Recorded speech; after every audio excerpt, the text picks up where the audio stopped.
Minneapolis City. To post goals!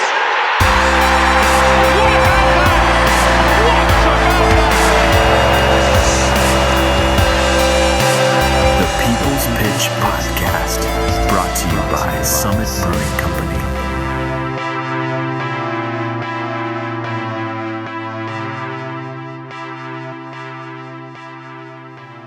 We came, we saw, we kept looking, took another peek, and then we conquered, folks. This is the People's Pitch Podcast, the official podcast of your U.S. Open Cup match-winning Minneapolis City Soccer Club. I am your gracious host, John. Alongside me, as always, is the David S. Pumpkins of Minnesota Soccer Podcast, Mr. Nathan Morales. Pumpkins, what's good, my friend?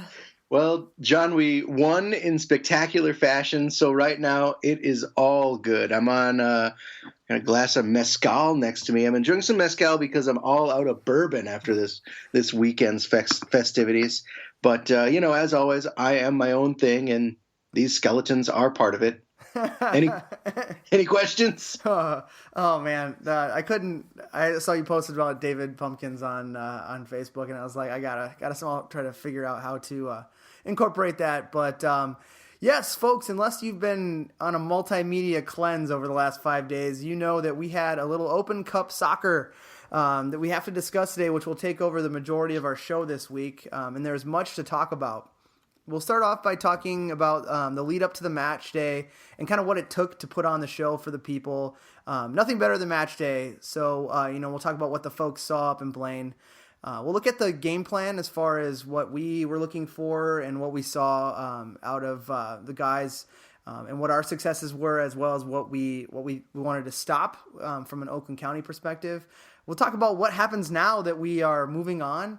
And then we'll preview next week's show. We'll probably bring on a little city at school, and we'll maybe put a little poll out there and with some players and see who the people want to hear from guys that are either at school or who were connected with City last summer that they want to hear from.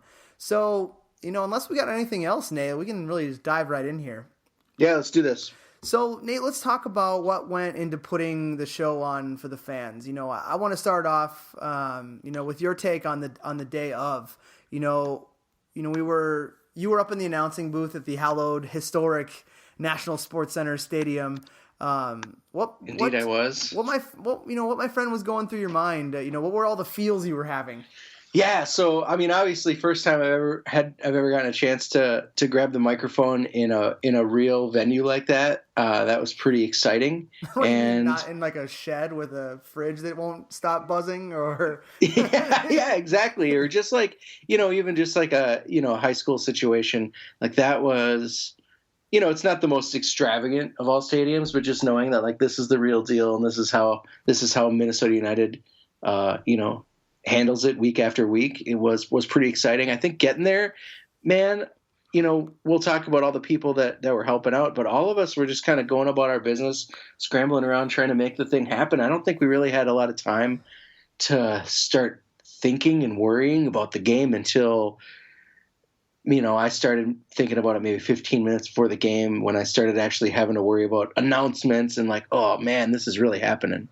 Right, and I had all the same type of feels. It seemed like we, getting to the stadium and then all of a sudden we won the game. It was like just a blur, and maybe a little bit in between there. I was yelling at the ref, or the referees. But being that I was boots on the ground, my take on things with the lead up to the match was very much so like it always has been for me. The night before, I'll be honest with you, it was a mess. The nervous energy was at a 12 out of 10. I had a checklist a mile long, and on top of it, I had some out of town guests visiting me. It kind of led me to do the one thing that I do best, and that's get a little bit drunk to kind of ease my nerves. So I put back just like summit after summit. in anticipation for this match, just going through all the scenarios in my head until there wasn't anyone left standing at my house, and then I still couldn't sleep from the excitement. So the morning of was a little bit rough for me, but I pulled my boots on one at a time and got there. But even the drive there was just like I didn't have any music playing for about half of it, just kind of collecting my thoughts and thinking through the different scenarios and drafting my Herb Brooks speech before that I'd give the players before the match. But it was just, anticipation was so high and the excitement was so high that I just couldn't wait to get there to get it going. Yeah, man. I mean, so that's you. What about the players? So once you got in the locker room, how were they feeling? What were the boys acting like? I mean, they were walking in one by one, and you could just see on their faces just the intensity that was already starting to build, and then in the excitement that they had. It was, I mean, buzz is the word that that is perfect to describe it. It was just like all the preparation that we've been going through for 3 months leading up to this, and all the what if scenarios, and it really just business. It was business time. They punched in. They were ready to go. We had a brief moment for the guys to kind of walk out on the field too, to kind of, I wanted them to be able to take in the atmosphere before it was time to get down to business, just to show them how cool the whole thing was, rather than them just going through it like it was a job. And, I really didn't need to say much to get these guys going, but, we'll kind of get into that in a little bit as far as, what I did say to them before we walked out on the field. So kind of the opposite of that, I feel like would be this Oakland County team. And I say the opposite because our guys kind of had that opportunity coming from around the cities to kind of keep their mental, awareness and that kind of amped up feeling at a high level through the whole afternoon. Well, these guys just got off a 12-hour bus ride. I don't know if they spent the night, if they did the bus on Friday, or what the story was, but I mean, that's not a short trip. And so I'm sure, as excited as you are to get this tournament underway and, to get a victory, once you leave Detroit and drive all the way around Lake Michigan and up to Minneapolis, you're going to be the excitement will have dulled. Yeah, I completely agree with you. And we saw through their Twitter feed that at 7:00 p.m. the night before, they were still in Indianapolis. So that, that's not something that you want to see. And, hats off for those guys. That's out of they were in Indy. That's that's so out of the way. Yeah, I know. I didn't ask any questions on that, but we've seen that travel can be tough, and obviously we didn't host a back-to-back like we ran into this summer, but they turned up, and you could just tell that they didn't have that buzz that we did, which was, I was able to help turn that into our favor when it came to team talk time. And then they, we get out on the field for warm-ups, and we saw they didn't bring a full roster. They also didn't bring any soccer balls to train with beforehand, so we had to borrow them some soccer balls. They didn't have scrimmage vests. They just didn't look like they were prepared to be here. And it was a little disappointing, because you want to have an opponent come in and throw everything that they have at you so you can really test yourself against them. And they did that, but early on was like, you're kind of joking, right? Like this is what we're facing today. That's a surprise, because I mean, if you're going to make that trip, you might as well make it worth it. Like try to, right, go all in on it. But oh well. Right. So I mentioned it before, and about how we were all just kind of, you or I was, we were all really focused on doing the job before, and couldn't really get too intimidated by the whole situation. But, there were a lot of other people besides us that were there, and I want to kind of give some shout outs for people to, definitely thank them for helping out. Of course, Chairman Hodeman was there. He was running all the game day ops. He was making sure the show was all set. Dude was running all over the field. I mean, back and forth, trying to find the janitors, trying to find the property managers, like all this stuff to get all the stuff ready and perfect for kickoff. And, considering that his wife just had a baby this week, I think that's, hats off to that guy for even being able to be awake for this. My favorite part about that is he had a 16-ounce Summit in his hand almost the entire time. He was double fisting a number of times. Like there was a time when the internet went out in the booth, and I had to come find him, and he just kept the 2 beers and was just chugging up the stairs like not good timing and trying to drink the whole time. The guy was The guy was a machine. He was at 100 for sure.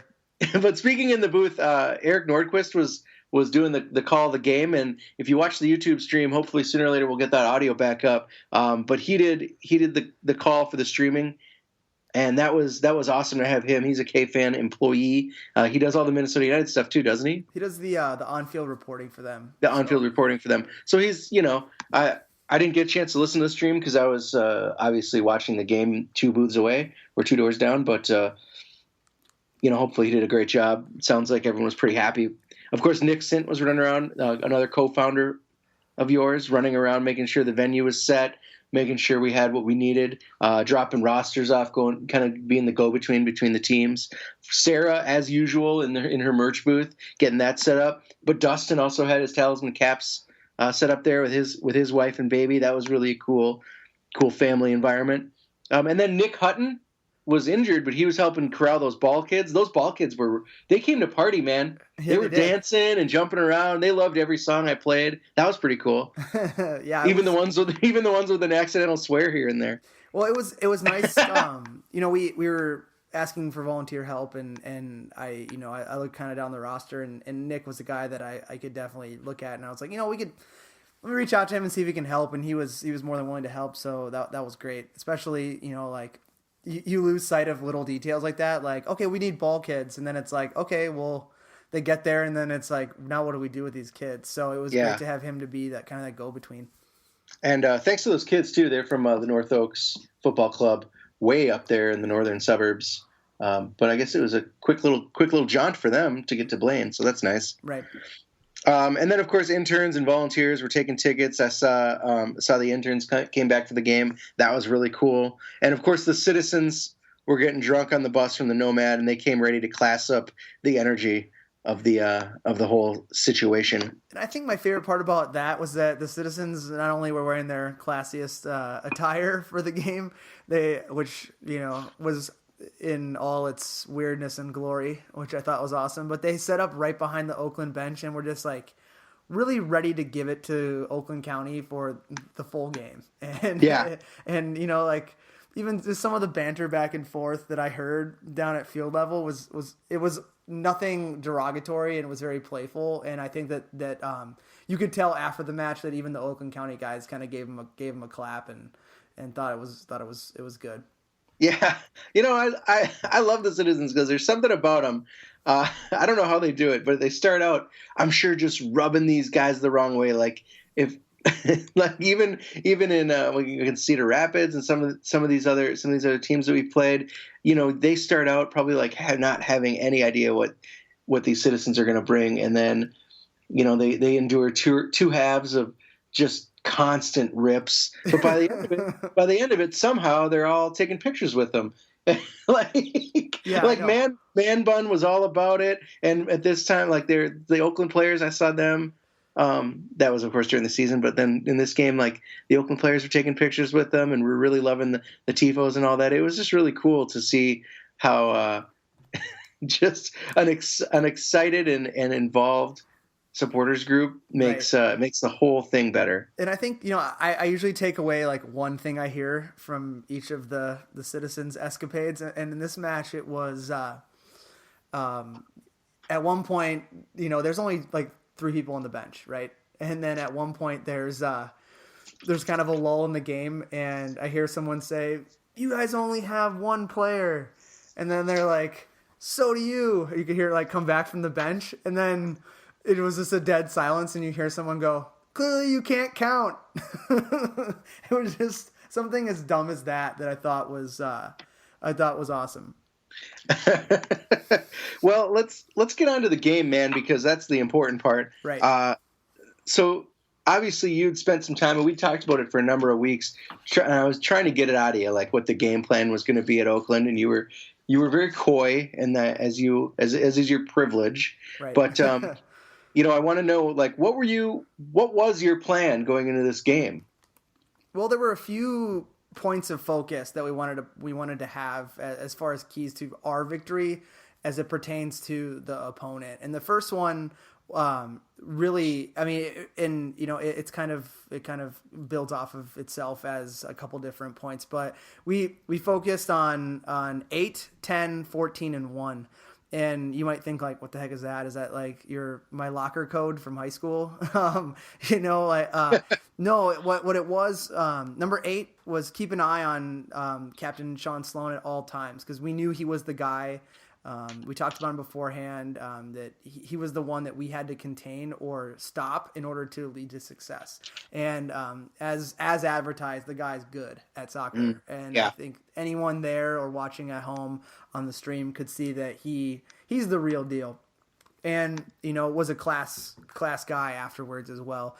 Number 10 was pressuring Theo Fortis, however you want to. Fortress.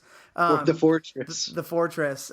He was the guy that we singled out as the link between getting the ball from their back line through the middle to their forwards, and he liked to sit deep, and he didn't like to be pressured right away. So we wanted to key in on him when he had the ball and move up our pressure to frustrate him so he couldn't link up with the forwards. 14 was defender Ryan Messick. And what we wanted to do was make sure that he was doing just that. He was defending and not attacking. From what we saw in the matches that we streamed of theirs, and from what we heard from some of their opponents, was they're successful when he gets into the attack from a numbers standpoint, and he's good at getting forward. So we wanted to make him be a true defender and really get him kind of stuck on his heels versus being on his toes. And then finally, 1 was keeping their goalkeeper on his heels and attacking him from all angles. And much like Sloan, their keeper, Steinwasser, he was as good as advertised as well. And that guy, if, we'll get into the game, but, the outcome could have been extremely lopsided if not for our effort at somehow not being able to finish easy chances, but him just making save after save. And then he got kicked in the face. And then, like, by the end of the game, like, half of his head was swollen, and he stuck in there, and he continued to play. That guy was just cartwheeling in and out, upside down the whole game. I was so impressed with him, and it'll be interesting to follow him next season in the East Division for our league. But I want to talk to you a little bit about the keys to Minneapolis City's play. Because I know leading up to the game, really the only thing we talked about and kept hammering home was fitness, and I know we're going to talk about it even more later. But what were some of the other keys that you focused on in the lead up to this game? Well, we had kind of 4.5 keys to the game, and number 1 being shape and pressure. And what I mean by that was Spanx. Were you wearing Spanx? Yeah, absolutely. Just keeping that shape in tight in the spandex, making sure there was a lot of pressure on the flab.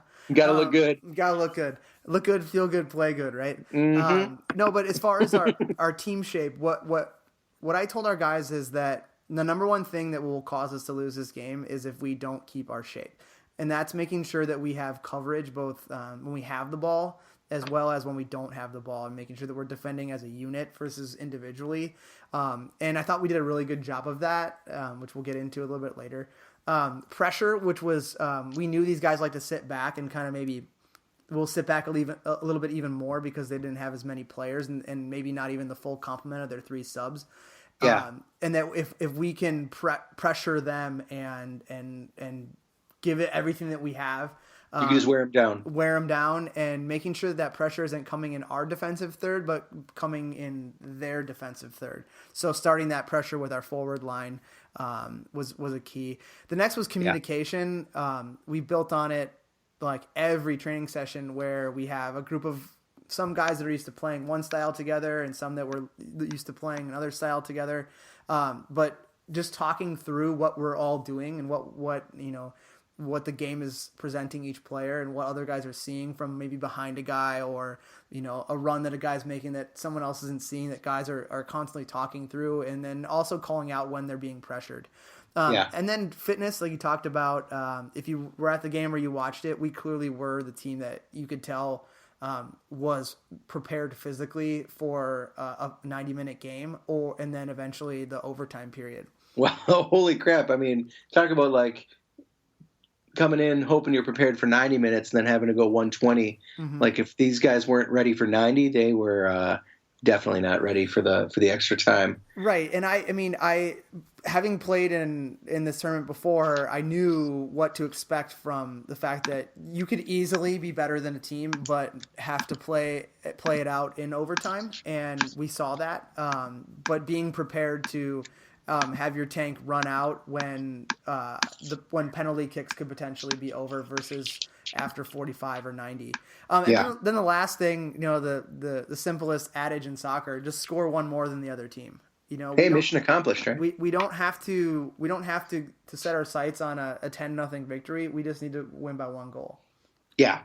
And as far as the team talk goes, what were you telling these guys? So, I mean, that's something I'm going to ask you a couple times, with with halftime and then after the full time. But like before the game, what do you talk to the team about in this situation? Well, like I mentioned, we didn't have to get them up for the game. They were like well up for it when they got out of their cars in the parking lot. But what I told the guys, and you can talk to any of them and they'll confirm this, that I basically told them that, look, in my playing days, if I looked across the field during a warm-up and I saw an opponent that turned up unprepared without soccer balls to warm up and had to go shirts and skins during a possession drill. Is that what it was, because they didn't have their pennies? I was wondering why they were doing that. Yeah, and not to mention only bringing 13 players.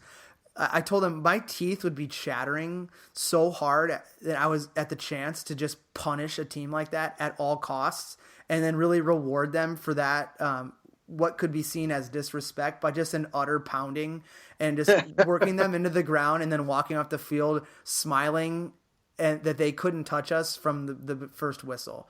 And that was exactly what I said. And I didn't even have to, raise my voice and get them all amped up. As soon as I said that, I think the guys realized, like, yeah, these guys disrespected us, whether it was intentional or unintentional, and we were going to make them pay for it. And then everyone just flew out of the locker room. Like, I had to get out of the way so I didn't get trampled by like the thundering herd of players trying to just get onto the field as quickly as possible to get this thing going.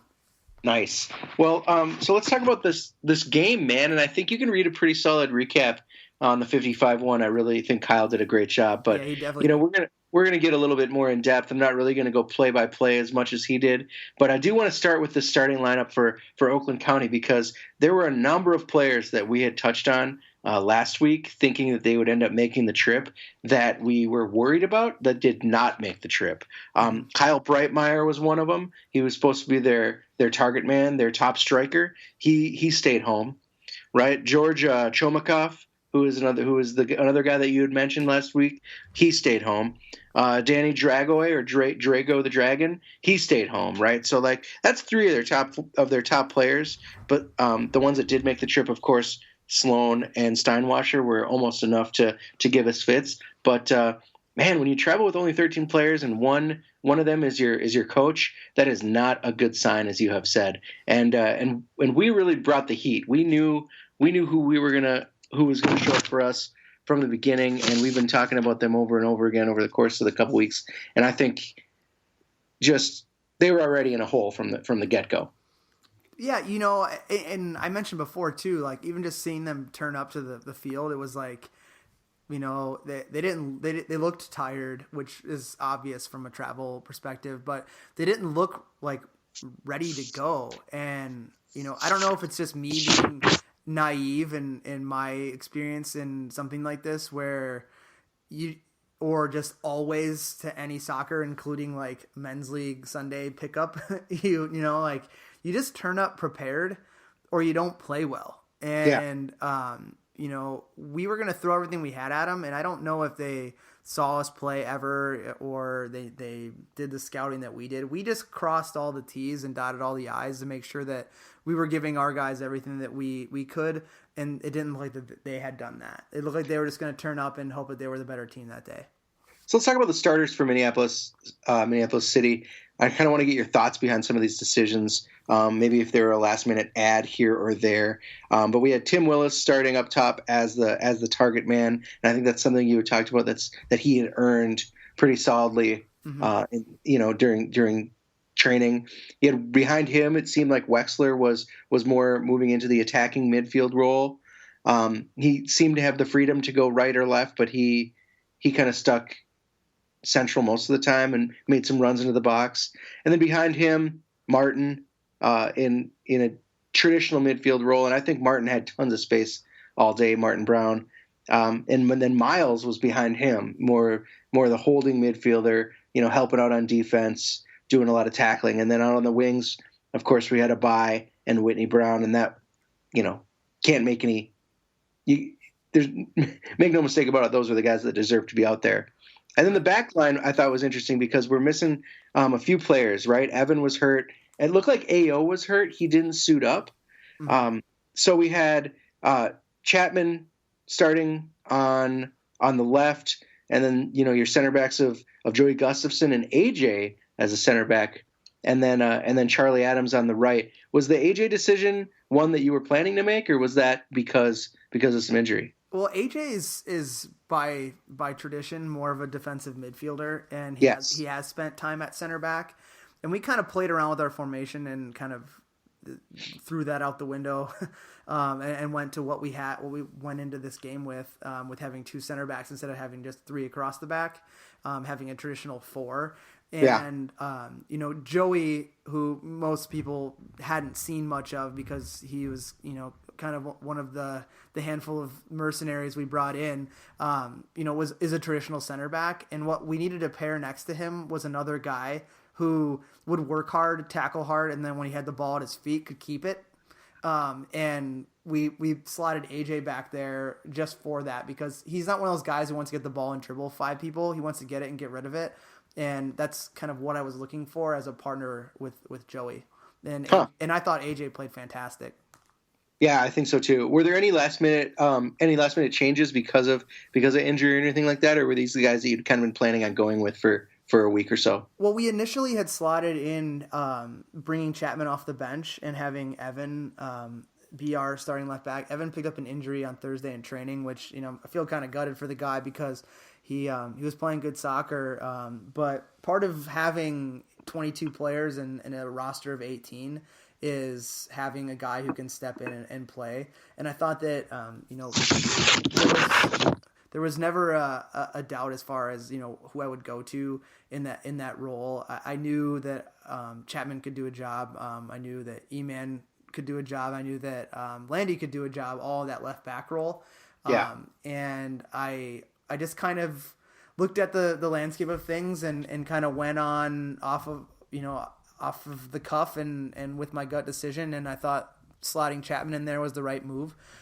He put the work in. And I thought we talked through his play, throughout the halftime period, and one minor adjustment, but he didn't do anything that, I didn't think he wasn't going to do. And, he stepped in and got the job done. Yep. So early approach to this game, like you said, you were looking for a lot of possession, and you were looking for, just to pressure and get some balls into the box. And you definitely did that. I think there were multiple chances for us within 10 minutes. Mm-hmm. I think right away, Tim had a chance. Abai had a chance at 9 minutes or so. Was this kind of the plan to show up and start punching face, or was it just how the ball was falling? Well, so as far as our number one game plan, that we were building off of as a team was to keep the ball and to attack as a unit versus trying to find maybe a long ball. And the reason why we do that is because it's much easier to lean towards a longer forward direct pass if you can keep the ball than having to try to figure out how to keep the ball if your game plan is just to kick the ball forward. So we just pounded possession into these guys and, stressing the 5-yard pass and keeping the ball moving. I think you saw a lot of that throughout the game, that we had the lion's share of possession and we did, a hell of a lot of keeping the ball moving. And what the game dictated then was the long diagonal balls. And I thought you saw that open up earlier on, and the guys kind of looked at me and kind of looked at themselves like, should we still try to keep it short and attack with possession? And I gave him the green light. If you have that pass, make it. And I thought that, you saw it early on with the cross field passes that Charlie Adams was making over the top to Whitney, those long diagonals. And then even Chapman doing the opposite for a bye, or whether it was Martin or Miles kind of hitting that pass over the top. It was on early, so that only compounded that we were going to have the ability to lump the ball forward with purpose and then have numbers up to be easily defend right away and pressure them if we did lose it. Maybe this was nerves for me, or maybe I was projecting, but like with a backline made up of, two guys I'd really never seen before. Chapman, who I'd only seen early in the season, and then AJ, who I knew was playing sort of out of position. It felt like the backline seemed a little iffy. Ball handling was a little questionable. Is that just me, or did you see that too? I mean, I would say nerves probably a little bit. I thought that us being sure of our tackles and like our initial, like when we win the ball, what we're going to do with it, that decision making came a little bit slower in the beginning. I think they just needed a chance to get a feel of the game. But I thought that what we did well was our positioning for the attack they threw at us once we were able to kind of see how they wanted to play. And a lot of the miscues did come from the switching of players on their end. Sloan, for instance, was kind of drifting all over the field. And when you tell, one guy, hey, he's going to be on your side, watch him, he has to then make the decision, do I follow him or do I pass him off to another guy? And I think we just needed to kind of get that marking down early and figure it out. And then we settled in, and I thought Charlie did a great job matching up most of the game one-on-one with Sloan. Yeah, so speaking of Sloan, man, he made his mark early with some dangerous attacks. I think, he had one shot that Elder took care of pretty easily at 15 minutes, and then the goal shortly after. How did you plan for him? And was this something that, I don't know, was what was going through your mind? Like, shit, like this guy has a focus, and here he goes early in the game, getting Oakland up 1-0.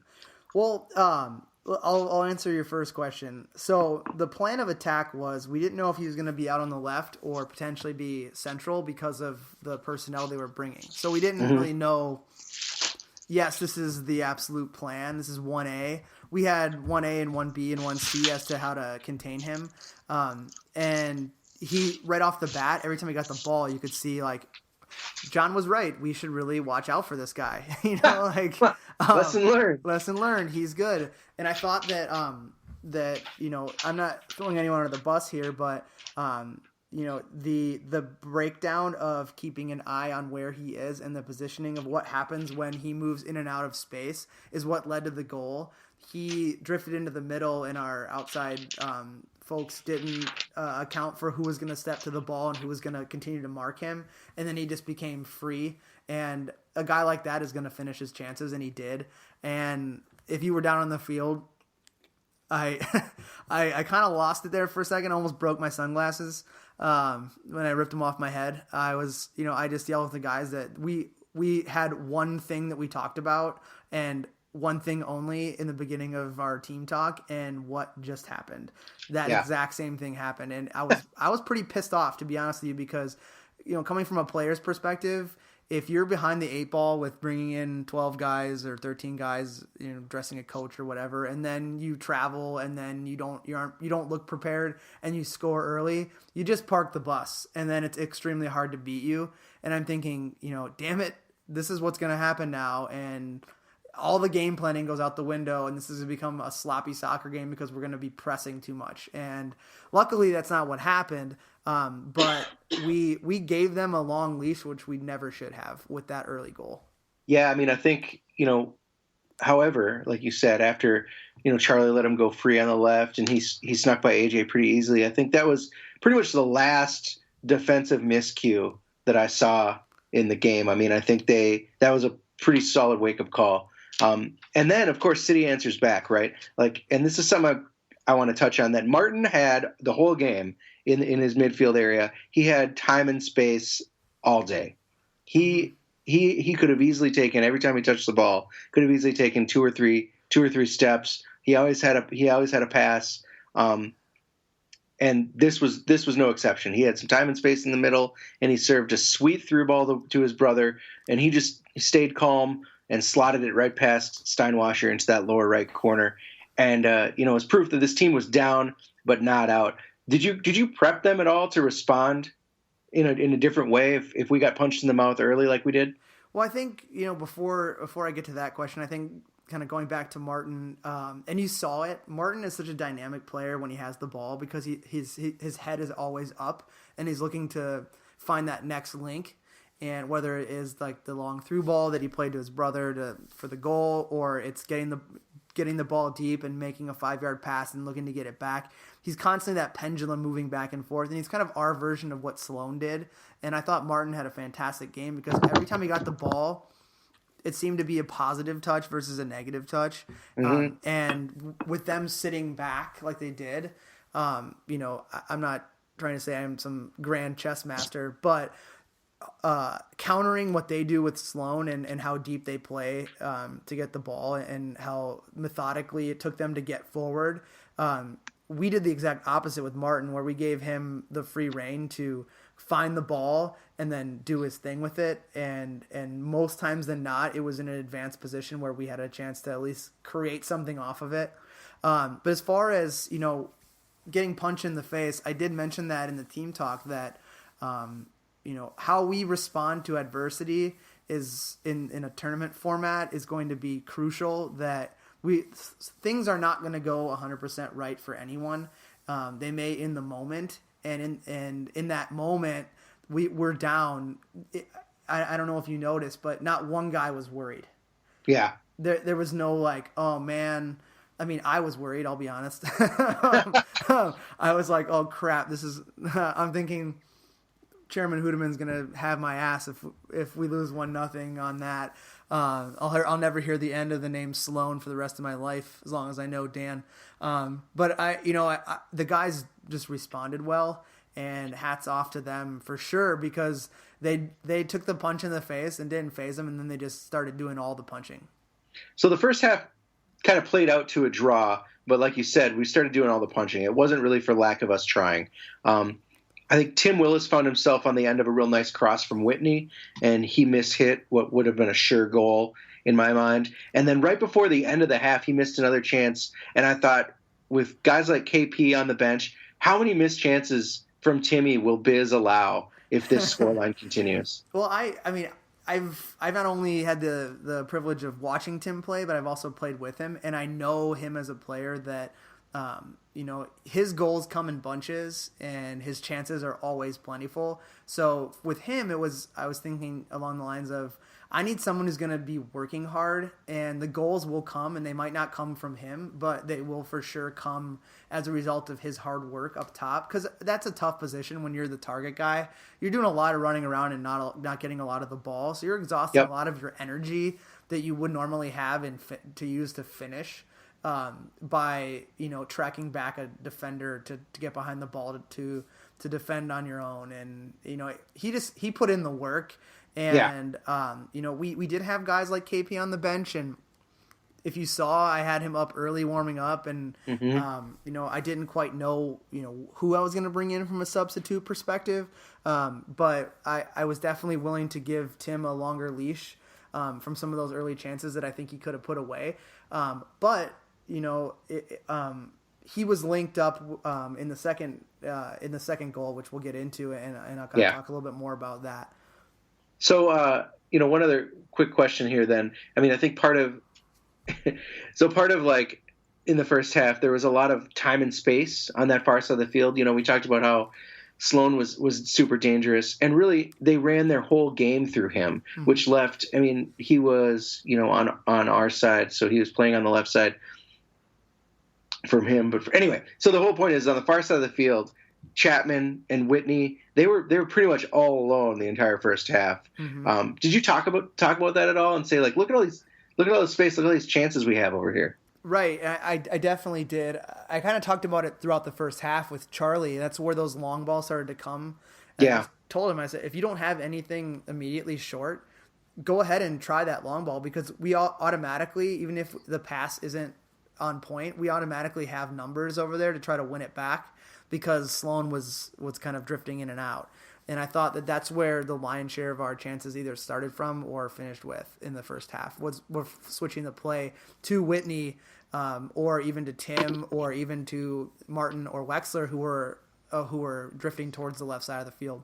One other quick thing about Tim, in that I think that even though he did miss out on a lot of chances, he did establish himself as a threat, and so you couldn't ignore him. Right. You know, the other team couldn't just let him do his thing and focus on someone like Whitney, or focus on a bye coming up the other side. It was like they have to worry about 3 real attackers, and then every once in a while Wex would show up, and it was just a whole shit show for him. So, I mean, I think if anything, he established himself as a threat, and that helped out. What did you talk to the team about at halftime? Because I know, going in, 1-1, it was hard fought, and we did miss a lot of chances. What do you say to the guys? Well, the first thing I said was, we're going to talk about the negative first. And that was, you had one damn job, and that was to keep an eye on Sloan wherever he is on the field, and look what happened. And I said, that absolutely is not happening again. And if it does happen again, changes are coming. So guys knew right away that even though I was serious in the beginning of the game when I told them to watch that guy, they really knew that if they wanted to see out the rest of the half, they were going to have to account for that guy. So that was number one. Number two was making sure those guys knew that it's okay. Like, things are fine. We're not down at half. We responded well. We have a lot of chances. We're not going to let them dictate how the rest of this game's going to go. We're going to take it to them, and we're going to beat ourselves, or we're going to beat them. We're not going to let them do that to us. So the second. Oh, go ahead. No, go ahead. I was just gonna move on and say, like, so the second half started competitive, but you had more to say. Yeah, I mean, and I told them too. I said they're going to get tired. They already were getting tired. They had to sub a guy off at halftime. The guy looked like he was 45 years old. Like, I don't know. I mean, geez, that poor guy. He was limping around out there, man. He was worn out. Yeah, he was worn out, I think, when the whistle blew from Shirts and Skins beforehand. But no, I mean, I just told him, like, just stick to our game plan, and we will win this game. There's no doubt about it. On the other side, too, I told them we have to increase the number of chances that we create and the number of chances we have on target. A lot of times we were getting in advanced positions and we'd be passing the ball instead of shooting. And so if you notice, we started taking a little bit more of a chance from further out, which is what I wanted to do, so that we didn't get stale as far as where our threat came from. And I thought that if you notice in the second half, a lot of our attack came from multiple angles instead of just one-way traffic. Yeah. So that second half, it starts competitive, man. I mean, it seemed to me that both teams came out looking to take a physical approach, and I think the ref started calling the game a little tighter, really to keep it under control. And the citizens were getting riled up. I could tell from this physical play. Were you? Well, since we're not the professional ranks, and I won't get fined for talking about the referee. That guy is garbage, and I told him multiple times. We've had him in the summer. We have, because I recognize that fourth official too. Yeah, and I even told the fourth official, I was like, why do we keep getting this guy when you're a perfectly capable referee and you're standing on the sideline? I thought that the referee didn't have a good tempo to the game, and I basically, like, during one stoppage when he was over there, I was like, you need to listen to me. Either be good or bad. Don't try to be both. If you're going to be bad, just continue to let us play, let the guys foul each other, and then you're going to have to deal with it getting out of hand. If you're going to be good, but find your niche and stay there. Don't waffle either way. And I thought that there weren't enough yellow cards. I thought that there wasn't enough explanation as to why a lot of their players were coming in late, and our guys were too. And I thought that, I told him it's going to get out of hand if you don't figure it out early, and it did. A lot of pushing and shoving after the play. Heavy challenges coming in. And I feel, with all due respect to, the Oakland guys, if we would have gone up 3-1 or even 4-1, it would have gotten way out of control and out of hand. And that would have been by no fault other than the referees. And I thought too that, like that guy, when we've had him in the past, he's more of a game watcher than like a game dictator, right? Like, right. He was, out of position for some things. He doesn't have constant communication with why he's making calls, what he's seeing. He just makes the call and then hopes it's the right one. And it's just unfortunate that we have to keep having that guy because he's terrible. And, I don't think this level of play and this physicality is something that is for him. I'm sure he's good at another level, but not this one. So the second half, man, was a story again. The book had been written, and now it was the sequel of missed opportunities, right, to put this game away. I think Whitney had a couple chances. Wex had a break that was turned aside, but like you said, the ref missed a couple calls, and I think one of them was a handball in the box on one of Wex's breakaways. Mm-hmm. And then AJ ends up stomping the goalkeeper's face into the turf. So you had to think over all this that Steinwasser's luck would run out sooner or later. Well, but at 90 minutes, everyone looked beat. What do you say to these guys to keep them motivated and keep them going for an extra 30? In the second half, I was disappointed on our finishing. And the funny thing is what do you think we worked on Thursday, 2 days before the game? What was the number one thing that we did at practice? Hopefully finishing. That's exactly. We worked on finishing and crossing for 40 of the the 2 hours that we were there. 40 minutes of the 2 hours. So a little disappointed in that, and I think that if we finish even a third of the chances we had, that game was completely out of hand, and we would have just walked off just with our heads hung even higher. But yeah, we gave the fans some excitement and some free soccer by letting the team stay in it when we could have really taken it by the neck, and it would have been a no contest. Not to say that Steinwasser wasn't playing well. The guy was turning shot after shot away, and I thought the introduction of Tom Corcoran for Wexler brought a different dynamic to the game where we were attacking from more an advanced position with through balls that Tom's really good at, and we were throwing everything we had at him, and it was just by no means a downplaying how they were kind of fighting, but we just were giving it to them, and we were giving them chances. And I'm thinking, why are we not winning this game already? Yeah.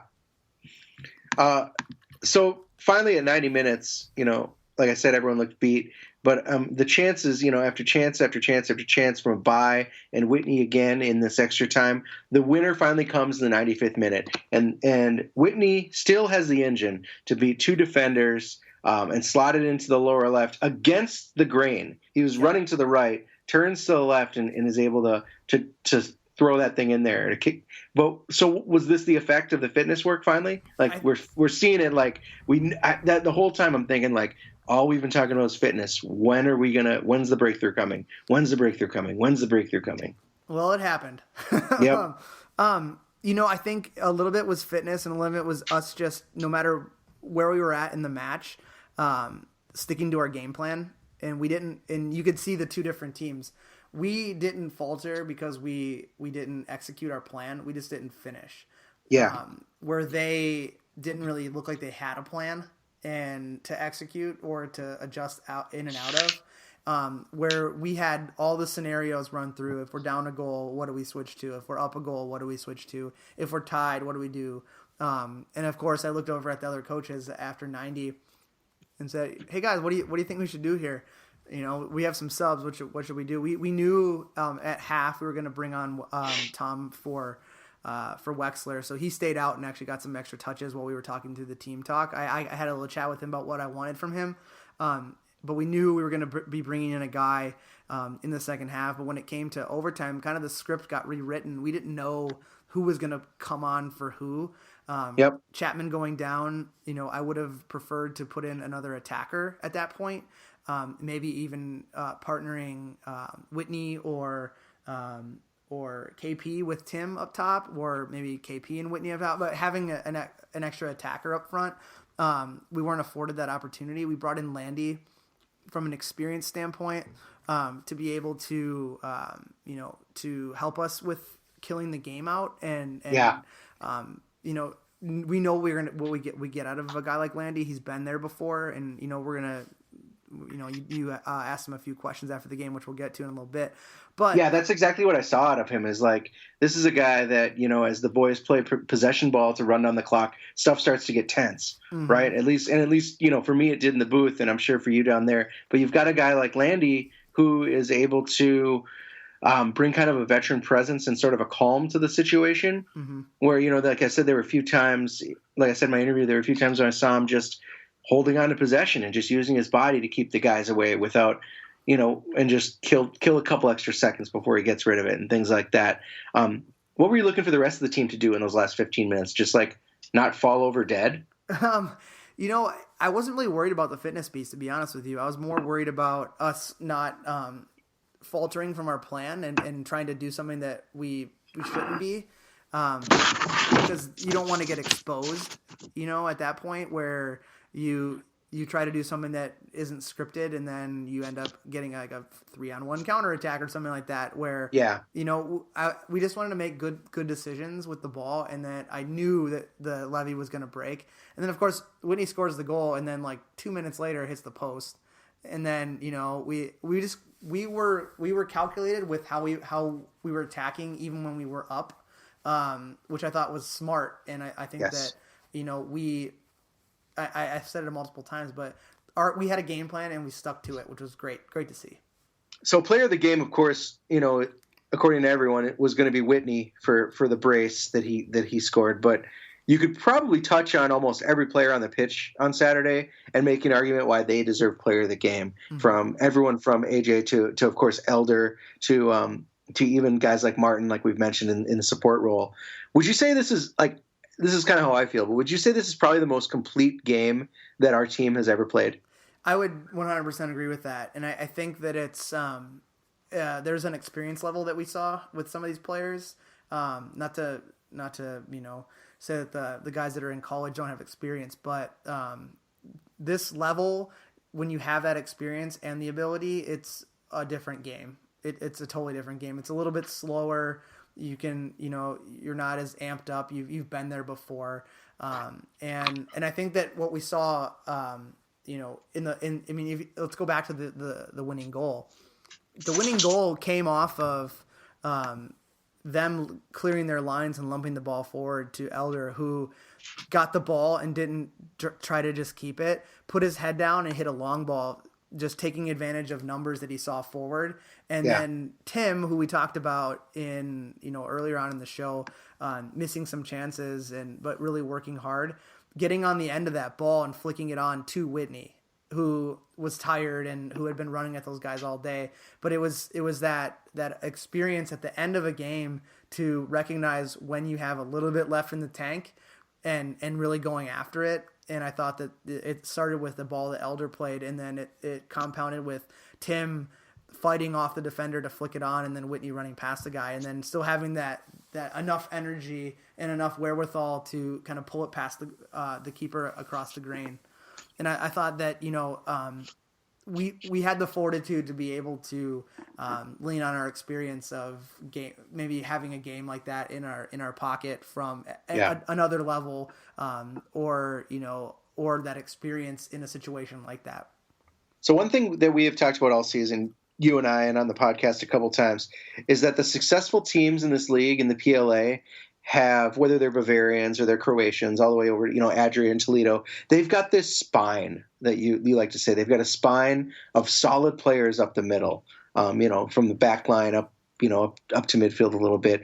And I'm looking at Elder and Wex and AJ, and I feel like that really came into its own on Saturday. Do you think that we're there with this important piece of the puzzle, thanks to the player development that this tournament has really provided? I think we are. I mean, it's a different roster, right? I mean, it's made up of different types of players, different ability levels.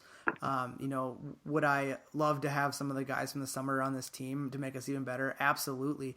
But, on the flip side of that, I think that you can still have that player development from a league perspective with the younger guys. If the game plan over the course of a season is drawn out. And I think that we're showing what can happen when we do plan and not to say that we weren't planning over the summer, but we're now 1 year in the books completely, and we're slowly coming up on a full calendar year of doing this. I think we've seen what the script is, and we know how to kind of rewrite that into our favor with no matter who's on our roster. And I'm going to be having the conversations with Adam, our new coach, next week, in fact, as to, okay, what does the roster look like for the summer, and who do we bring in from this Open Cup team if they're interested in playing with us to make us better in the summer. And if not, then what do we do with the players that are going to be on the roster this summer? And we're going to start that script writing well in advance than what we did last time, because we were just starting the franchise. So I got a chance to talk to Landy after the game. I wanted to grab him because, like I said, I thought that his contribution off the bench in the last half hour of the game was really crucial to the team staying calm and that sort of thing. And he really just backs up a lot of the stuff that we've talked about. So let's take a listen to that. All right, so I am here with Landy Madison. Landy, excellent victory today. Obviously, super exciting and super tense. Thanks, boys. You guys have been training for a good couple months. Playing some friendlies, getting ready for this big game. What was your approach leading up to it? John kind of kept it under wraps. Obviously, didn't want to put it out there. But what was the approach in training to get the team prepped for Oakland County? Well, just the feeling during training was just that we needed to keep the level of intensity high.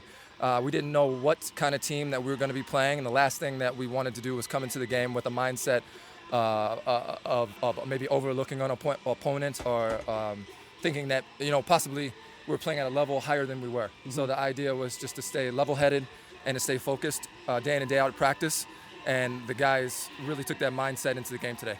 Excellent.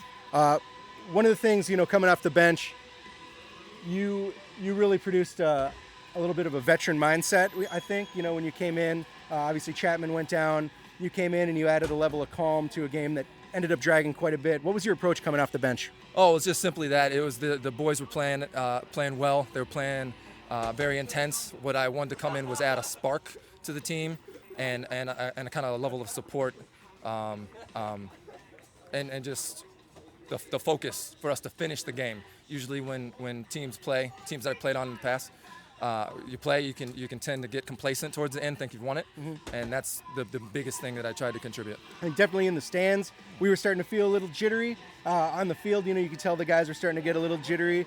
How did you kind of bring a sense of calm to this game? I noticed a couple times just holding the ball, keeping it in possession, doing the little things. How would you describe you kind of helped move that along? Well, just that. Having played as long as I've played in the past, it's just having that calm, knowing when to settle the ball down and to play amongst your teammates, because then they'll feed off of you. So that was just my mindset, was to come in, settle it down, keep the guys playing as confidently as they've been playing the whole game, and then just to finish it out. So all week, John and I have been talking about fitness. Fitness would be key. We knew that Oakland County probably wouldn't travel with the full contingent of players, and that obviously came into play huge when the game didn't quite last 90 minutes. It lasted 120 minutes. Yeah. What's your approach when you're ready to play 90, you've been training to play 90, and all of a sudden you're staring another 30 in the face? Well, when it comes to that, it's just mental focus and toughness. The guys really showed that. I mean, coming off the bench, I didn't have to play as many minutes, but the guys that were playing 90, man, there were times where they absolutely made the game by making that extra tackle, by literally giving everything they had, which was impressive to me. So I give it up to the whole team for doing that throughout the extra time. I mean, and that was what was spoken about in practice too. So it was good all around. All right, man. Hey, great contribution off the bench. We're obviously excited for a win. Hopefully we'll see you on the field for the next game, no matter where it is. All right, right on. Thanks, Landy. I mean, John, I think, it's just great to have, great veteran leadership like that on the team, even coming off the bench. I know Landy had been kind of threatening to come off the bench a number of times over the course of the season, and threatening to show up and actually play once in a while. But it's great to see. It's great to see him on the field, and it's great to see what that leadership can do to really close out a game. And I think the one thing that he touched on that I was thankful that came out in the interview, and I hope that a lot of the guys think the same thing, is that over the course of all this training that we did, we built this this team and the style and the system for a reason, and it maybe took a little bit for us to fully buy into it. But at the end of the day, when we did buy into it, you could see it on the field. And I think that the unfortunate thing, we're going to be getting into it in a second with the announcement of what's happening next. The unfortunate thing is that we're at a high and we're clicking at the right time, which was our plan, and it worked. And unfortunately for us, it worked. But now we're cooling off, and we're going to have to hit the reset button. Yes, that's for sure. And we have to hit the reset button because, and we'll run on to the next segment here, the U.S. Open Cup came out on Tuesday with kind of a curveball for us. So we had planned on playing the next round on November 19th or 20th, and all signs kind of pointed to maybe Denver as a possible location. We weren't really sure what was going to happen. And then just this Tuesday, the U.S. Open Cup website dropped a bomb. That the third qualifying round, the next round that we would be in, has been moved to March. John, do you have any clue as to why they did this? Yeah, thanks, Open Cup Committee, for that, jerks.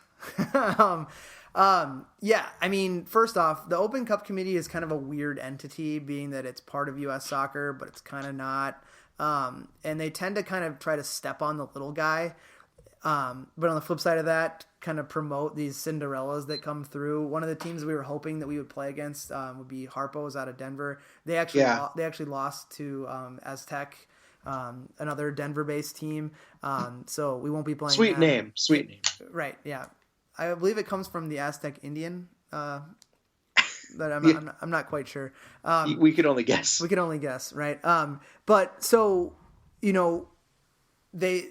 they cool us off, and what they've done now is, we were hot. Now we have to wait, which totally sucks. I mentioned before where we were geared up to like a 2 or 3 game run, potentially being able to hit our stride and be a spoiler against some of the teams at the professional level.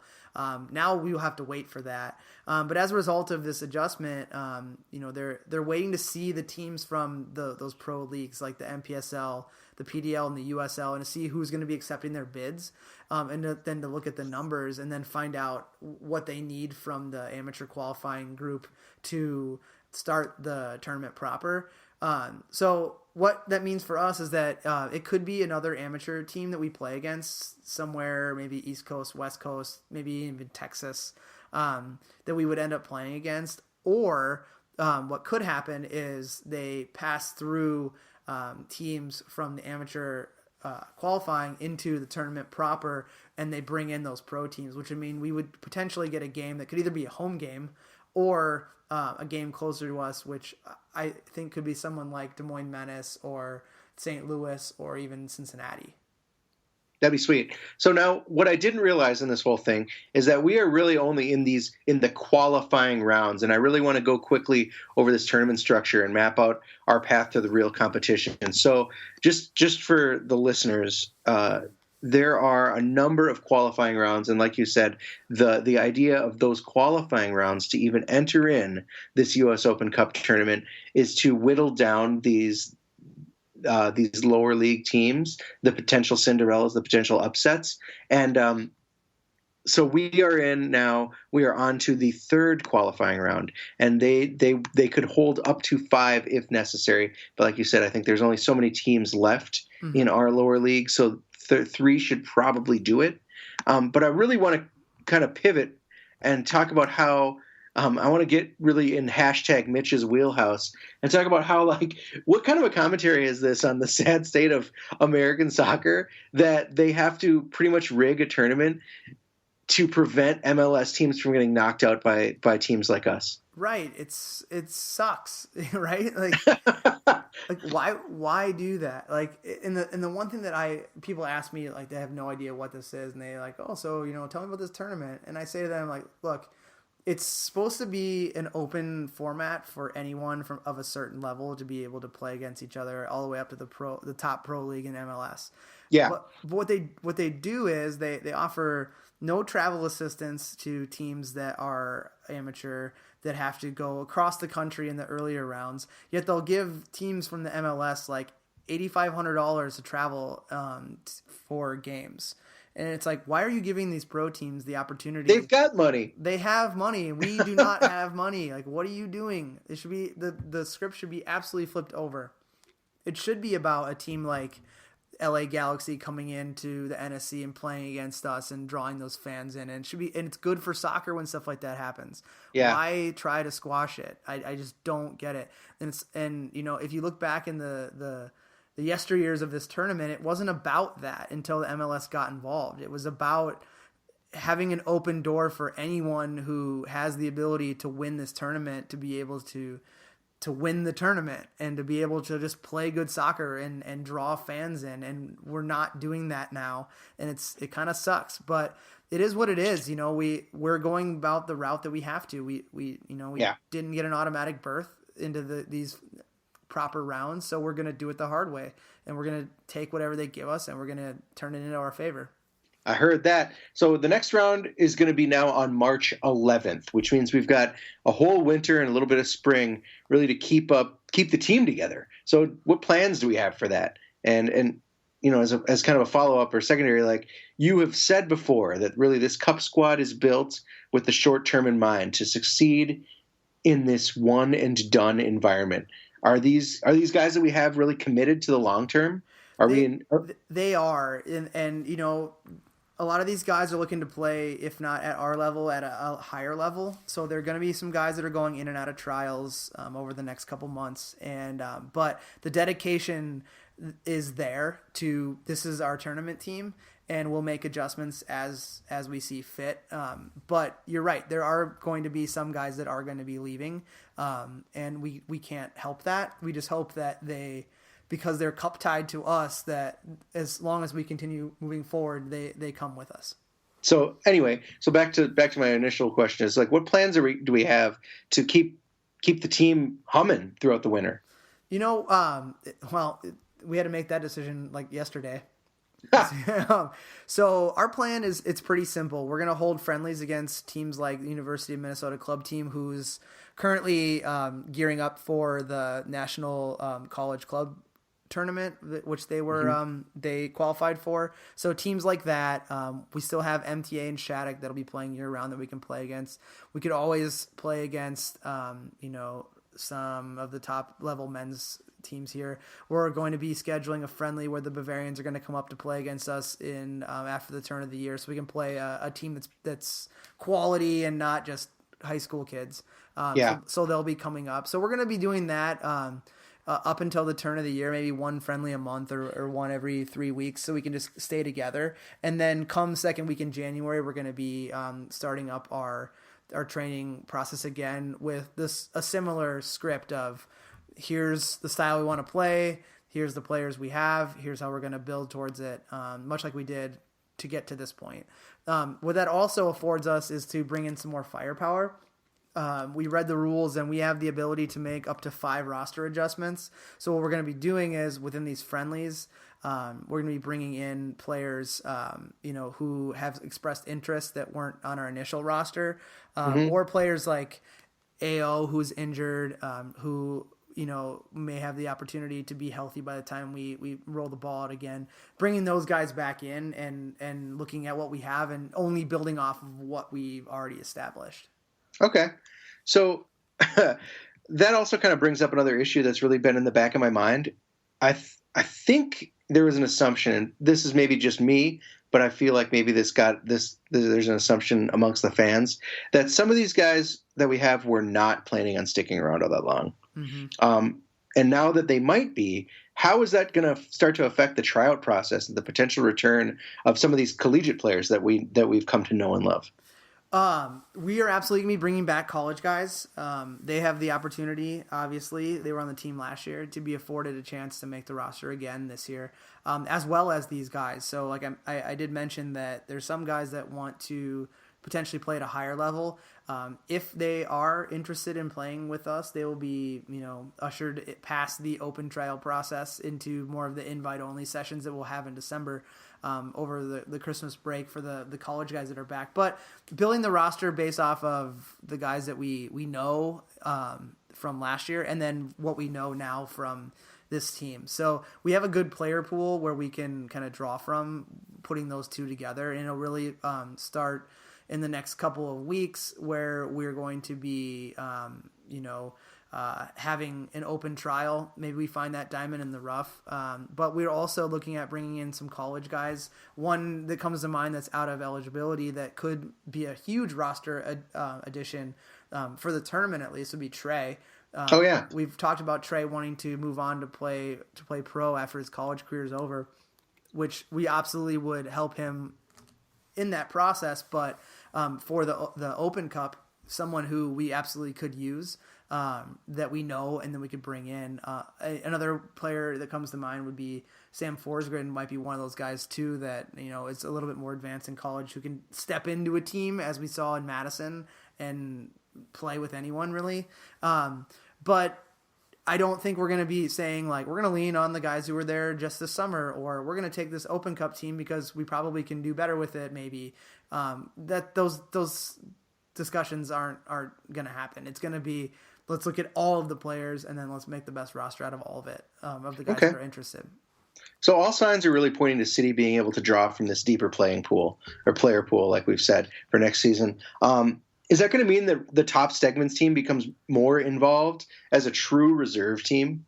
Like, how do you see that coming to life? We talked about that at length for some time, and the answer simply is yes. It's going to be something that we'll plan for, and we're not only going to look at it to have better cohesion through the player pool, but obviously having the options to identify players. We're going to have training sessions where maybe they're combined, so the Stegman's team is truly more of a reserve squad where we can get, once a week that 11-a-side work that you need to have specifically for that cohesion that needs to kind of come together in a short season like we have in the summer. But, we're going to look at that as well as kind of, having these open tryouts. You may find that diamond in the rough that you never knew, and you can put them into the player process. And maybe they're a little bit raw, but a few months playing with Stegman's may afford them the chance for playing time with City. So we're definitely going to have that, and it only makes us stronger and our men's league side stronger. I heard that. So that's pretty much it, Nate. We covered a lot about. That's a lot of game recap. A lot of this last week. But I think it's all, man. There was some good shit in there. Yeah, there always is, but. We kind of shit the bed on throughout the year on a little segment we call City at School, but what better way to kind of breathe life into that than talking to guys how they're doing and or how they did this season, and then catch up on some of their comings and goings after their post-City soccer lives. So what we're going to do is we're going to put a poll on Twitter, and we're going to ask, who do you want us to interview in our next show? Some names that come to mind to me are see how Samo's doing out at Messiah. Trey coming off of his last year in college. Steve being his first full year, getting a lot of minutes in Green Bay. And then Elder is always a great choice. Or it's dealer's choice, and we get to pick. So we'll put that out on Twitter, and definitely let us know, what you think and who you'd like to hear from. Yeah, I think a poll like that would be fun. Well, that'll do it for this week. It's been a long show, but I think it's been a good one. And we'd like to thank our gracious sponsor, Summit Brewing. Summit was there with us at the game, getting served in delicious tall boys and delicious low boys as well. But we all drank a lot of Summit. So thanks a lot for sponsoring us each time that we hop on these airwaves. It is Oktoberfest season, and if you haven't been pounding them like a fiend, you need to do your taste buds a favor and head on down to the local watering hole and put some back. The malty goodness is the bomb. The script says the sweat malty goodness, which is not correct. It should be sweet. Hey, I also want to say memberships for 2017 are on sale now. I plugged in a bunch at the game as many times as I could over the PA. But I want to point out that 2017 members, of course, will get tickets to every home game over the course of next summer, as well as any subsequent home cup matches that might come our way in March, April, or May. And of course, you're going to get a scarf, the 2017 limited edition scarf that, depending on what design is chosen, it may or may not ask you to come on the crows. If you want to get a hold of us and understand what that joke means, you're going to have to follow us at MPLS City SC on Twitter. You can follow me at Mexinate, or you can follow John at Johnny Business with 2 N's, 2 Z's, and 2 S's. And of course, you can always email us if you have any questions, comments, or deep concerns about the state of your life. That email address is mcscpodcast@gmail.com. And that is all for this week. I am Nate. I am John. And hey, let's celebrate a U.S. Open Cup victory with our house band, Go Get 'em Tiger. Have fun listening, folks. Good night. It's been a pleasure. Enjoy.